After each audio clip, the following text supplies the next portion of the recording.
और ये जो वेरिएंट है उसका असर गले तक ही है, लंग्स में उतना प्रवेश नहीं कर रहा। लेकिन इसका अर्थ ये कदापि नहीं है कि हम सजग ना रहें। पूरी सजगता से इस लहर का मुकाबला करते हुए कोविड की महामारी से हमको जीतना ही हमारा संकल्प है।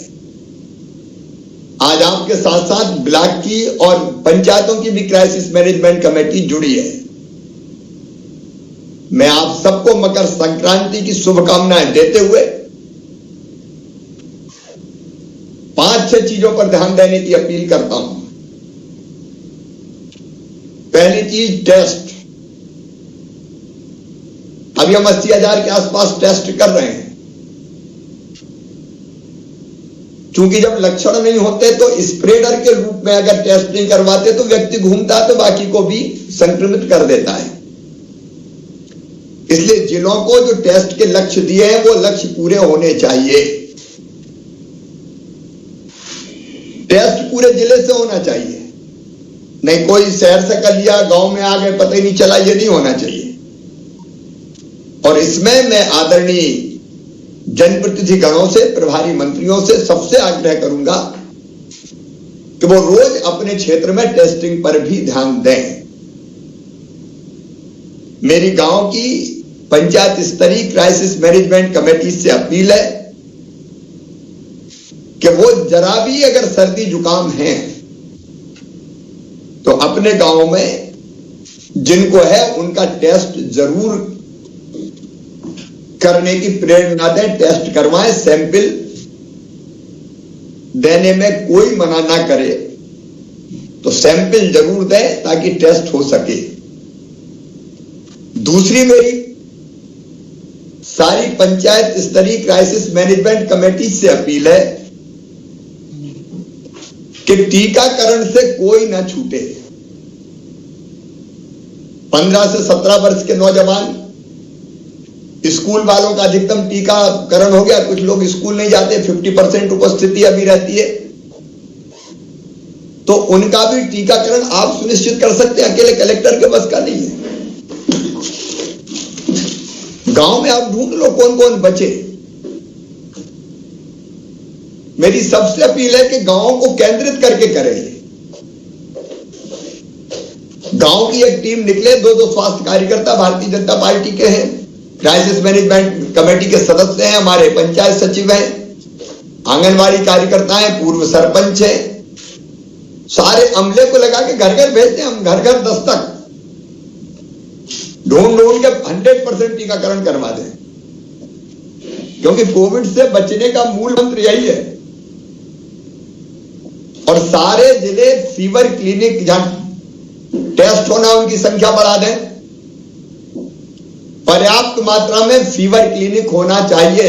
स्वास्थ्य विभाग ध्यान दे, उसमें कोई दिक्कत ना आए किसी को,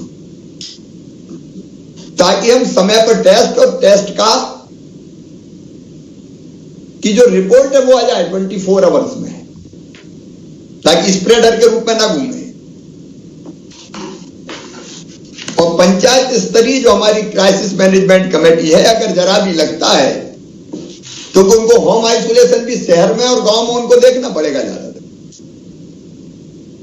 तो टेस्ट के बाद पॉजिटिव आए तो होम आइसोलेशन, और होम आइसोलेशन में किट पहुंच जाए। किट मतलब दवाई।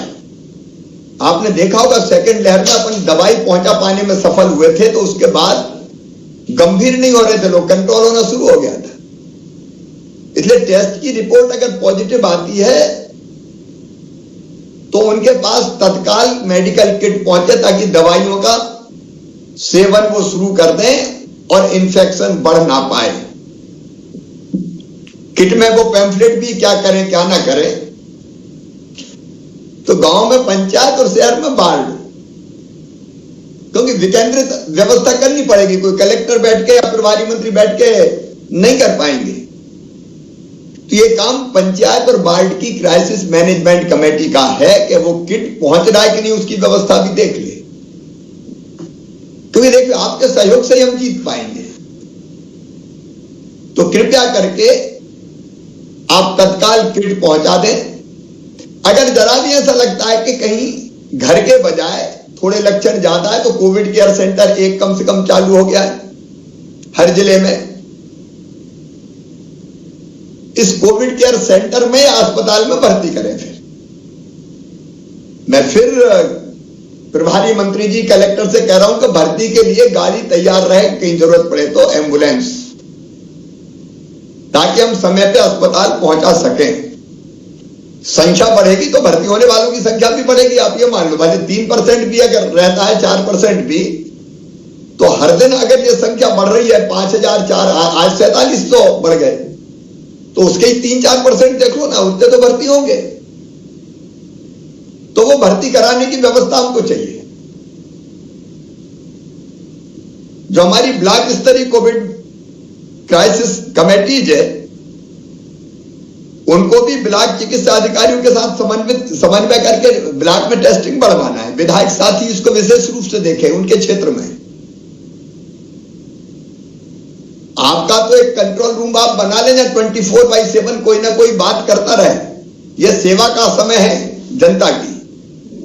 तो विधायक साथी अगर ये बना के जानकारी लेते रहेंगे और व्यवस्था ठीक चल रही नहीं चल रही इसको भी देखते रहेंगे और ठीक बनवाने में सहयोग करते रहेंगे, तो हमें बहुत लाभ होगा सचमुच में। और जहां हमको लगे ब्लॉक में कोविड केयर सेंटर की जरूरत है, तो कई जगह कोविड केयर सेंटर चालू हो गए।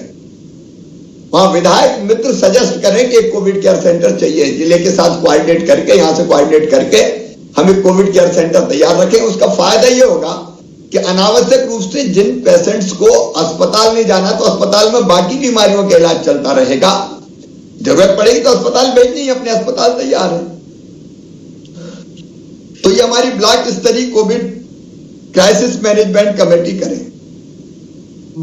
अब हमारे जिला स्तरीय कोविड क्राइसिस मैनेजमेंट कमेटी है, जिसमें हमारे प्रभारी मंत्री भी है, जिसमें हमारे सांसद जी है, जिसमें हमारे विधायक जी है, जिसमें कलेक्टर्स हैं, CMHO, बाकी सारे अधिकारी हैं, SP भी उसका पार्ट है।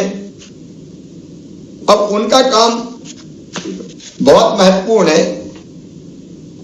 एक कोविड एप्रोप्रिएट बिहेवियर का पालन सुनिश्चित कराना।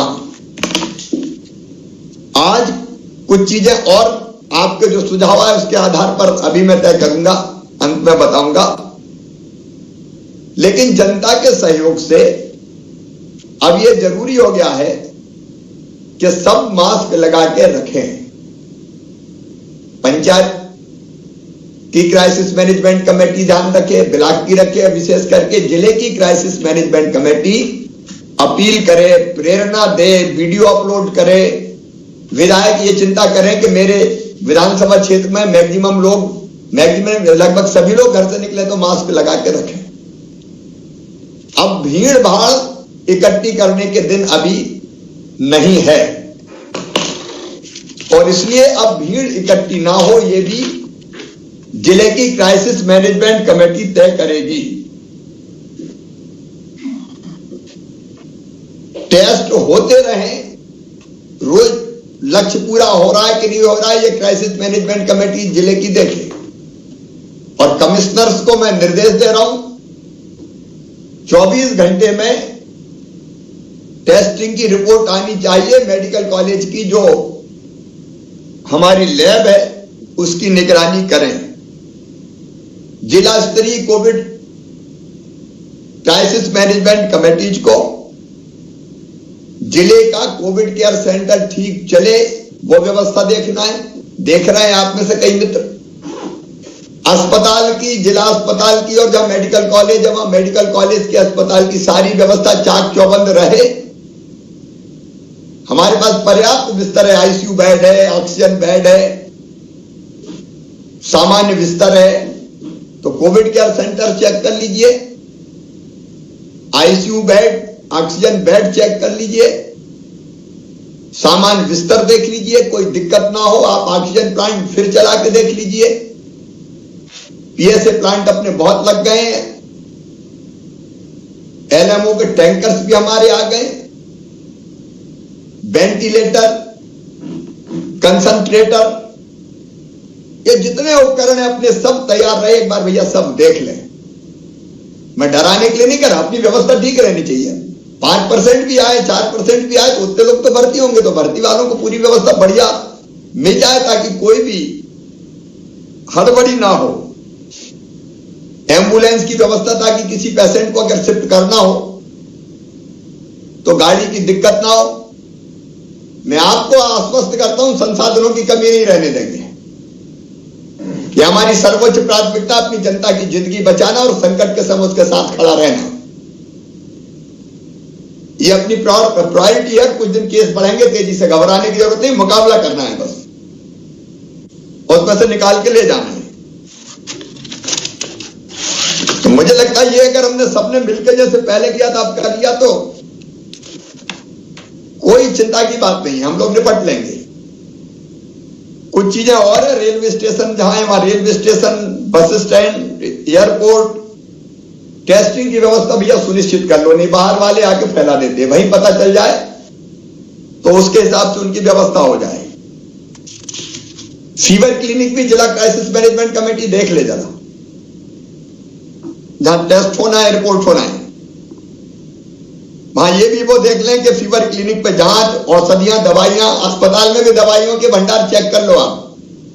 सांसद जी भी चेक करें, विधायक जी भी चेक करें, आंखों से देखो आप। तो इसका मतलब मैं अविश्वास नहीं कर रहा, मेरा व्यवस्था पे पूरा भरोसा है। हमारे कलेक्टर्स, कमिश्नर्स, स्वास्थ्य विभाग के या मेडिकल एजुकेशन विभाग के लोग भी सब लगे हुए, लेकिन एक बार देख लेना चाहिए, टीम के रूप में ही देखें कोई, तो टीम के रूप में आप ये सब चीजें देख लें। जो होम आइसोलेशन है उनकी व्यवस्था चेक कर लें। आप भी 10-20 फोन रोज करो होम आइसोलेशन वालों को, किट मिला कि नहीं मिला, कोई दिक्कत तो नहीं है। तो मुझे लगता है कि वो क्रॉस चेक भी हो जाएगा और आपकी बात भी हो जाएगी। अब स्वास्थ्य मंत्री है, हमारे मेडिकल एजुकेशन मंत्री जी भी पॉजिटिव हो गए, विश्वास जी, लेकिन वो जल्दी स्वस्थ हो। जब बैठे बैठे हमारे कुछ मंत्री संक्रमित हैं, लेकिन बैठे बैठे फोन पर बात कर सकते हैं। तो होम आइसोलेशन के पेशेंट से सब बात करें, मंत्री भी करें, विधायक भी करें, सांसद भी करें। 5-5, 10-10 लोगों से बात करके क्रॉस चेक कर लिया अपन ने। कौन से समय करें कि होम आइसोलेशन में लोग ठीक होता है कि अस्पताल का बोझ ना बढ़े, और उसके बाद कोविड केयर सेंटर, फिर अस्पताल।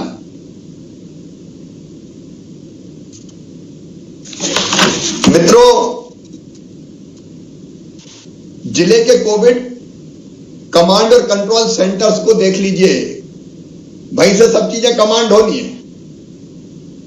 तो आप तो रोज 15 minute Covid control command centre में जाके बैठ जाओ, जो जिला मुख्यालय पे है। जिला मुख्यालय के विधायक जी, सांसद जी, प्रभारी मंत्री जब जाएं तो चेक करके, क्योंकि वहीं से हम सब चीजें कंट्रोल करते हैं। होम आइसोलेशन वालों की व्यवस्था हो, टेली कंसल्टेशन हो रहा है कि नहीं हो रहा है, डॉक्टर पूछे, उसकी निगरानी, जरूरत पड़े तो डीसीएचसी, डीसीएच में रेफर करने की व्यवस्था, इसको आप देख लीजिए। रोज आपके पास जानकारी रहनी चाहिए कि जिलों में आइसोलेशन, ऑक्सीजन और आईसीयू, एचडीयू बेड कितने हैं और बच्चों के बेड कितने रिक्त है रोज, और ये अपलोड हो, जनता की जानकारी में रहे कि इतने बिस्तर है, इतने खाली है। ये व्यवस्था मिलकर वहां बना लें। फिर जिलों को मैं कह रहा हूं, कलेक्टर्स विशेष रूप से ध्यान रखेंगे,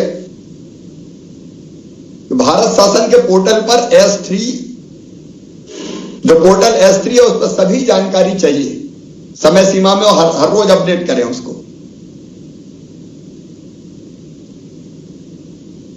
फिर निजी चिकित्सालयों की बात पहले हो गई थी। कोविड, मुख्यमंत्री कोविड उपचार योजना के अंतर्गत इनको अनुबंधित करके रखना है, और अनुबंधित करके और रेट कैपिंग भी कर ले, कोई लूटा लाटी ना करे जनता से। अगर जाता है तो ठीक ठाक रेट पर उपचार होना चाहिए, जो हमने पैकेज तय किया है। आखिर जनता की सुविधा के लिए पैसे हम देंगे, लेकिन जो पैकेज है उससे ज्यादा पैसे ना ले, भाई ये भी देख लें कि नहीं तो भर्ती कर लिया और ऑक्सीजन ही नहीं और बाद में फिर ट्वीट करें कि आधा घंटा की बची, 1 घंटा की बची। वो अव्यवस्था नहीं होनी चाहिए। उनके पास ट्रेंड पैरामेडिकल स्टाफ चाहिए, डॉक्टर चाहिए, साफ सफाई सुरक्षा की व्यवस्था चाहिए। तो ये प्राइवेट अस्पताल जिनको अनुबंधित किया वो भी देख लिया जाए। ऑक्सीजन सिलेंडर भरे रहें, एलएमओ भरे रहें, उसकी चिंता कर लें। दवाई 1 महीने की चाहिए, 1 महीने का स्टॉक देख लें, कम से कम 1 महीने का स्टॉक इंजेक्शन से लेकर बाकी दवाइयां तक, ताकि हम जरूरत पड़े तो कोई दिक्कत ना आने दें किसी को। मित्रों, अगर हमने ये चीजें कर ली, टेस्ट, उसके बाद हम कॉन्टैक्ट ट्रेसिंग, पॉजिटिव आए तो होम आइसोलेशन, किट का वितरण, एम्बुलेंस, जरूरत पड़े तो कोविड केयर सेंटर में भर्ती, अस्पताल में भर्ती, ऑक्सीजन की व्यवस्था, दवाइयों की व्यवस्था और टीकाकरण और कोविड एप्रोप्रिएट बिहेवियर, तो मुझे लगता है कि हम तीसरी लहर से अपनी जनता को सुरक्षित निकाल के ले जाएंगे। वर्तमान जो परिस्थितियां उनको देखते हुए, एक तो हम आज कल से ये तय कर रहे हैं कि कक्षा 1 से लेके कक्षा 12 तक के सभी स्कूल, प्राइवेट हो चाहे सरकारी हो, 31 जनवरी तक अभी बंद रहेंगे। इन परिस्थितियों में 50% क्षमता पे हम स्कूल चला रहे थे, लेकिन इस समय जो सुझाव आए हैं और लगता है कि ये उपयुक्त होगा कि अभी हम फिलहाल 31 जनवरी तक बंद करें, फिर परिस्थितियां हम देखेंगे, उन परिस्थितियों के हिसाब से फिर आगे हम फैसला करेंगे। तो कल 15 जनवरी से 31 जनवरी तक हमारे स्कूल बंद रहेंगे और इसी प्रकार सभी प्रकार के मेले, चाहे वो वाणिज्यिक मेले हो या धार्मिक मेले हो, मैं स्नान बंद करने की बात नहीं कर रहा। मकर संक्रांति का पर्व में स्नान करने जा रहे हैं, धार्मिक स्थल भी खुले रहेंगे, लेकिन मेले नहीं लगेंगे, चाहे वाणिज्यिक हो चाहे धार्मिक हो। इसका पालन कल से सुनिश्चित हो जाए। कोई भी जुलूस और रैली, राजनीतिक या सामाजिक सभा, वो भी प्रतिबंधित रहेगी। हॉल के अंदर कार्यक्रम किए जा सकते हैं, लेकिन जो हॉल की क्षमता है उसका 50% ही उपस्थिति रहे। समस्त राजनीतिक, सांस्कृतिक, धार्मिक, शैक्षणिक, मनोरंजन इत्यादि कार्यक्रम अगर खुले में होते हैं तो 250 अधिकतम संख्या रहेगी, इससे ज्यादा की संख्या के नहीं होंगे। जो विवाह में हमने संख्या रखी है भाई, लेकिन बड़ी रैली, बड़ी सभा, बड़े आयोजन वो अभी प्रतिबंधित किए जाते हैं। सभी प्रकार की खेल गतिविधियां स्टेडियम की 50% क्षमता के हिसाब से बिना दर्शकों की भीड़ नहीं चाहिए, लेकिन स्टेडियम की क्षमता की 50% केवल खिलाड़ी रहे वो की जा सकेंगी।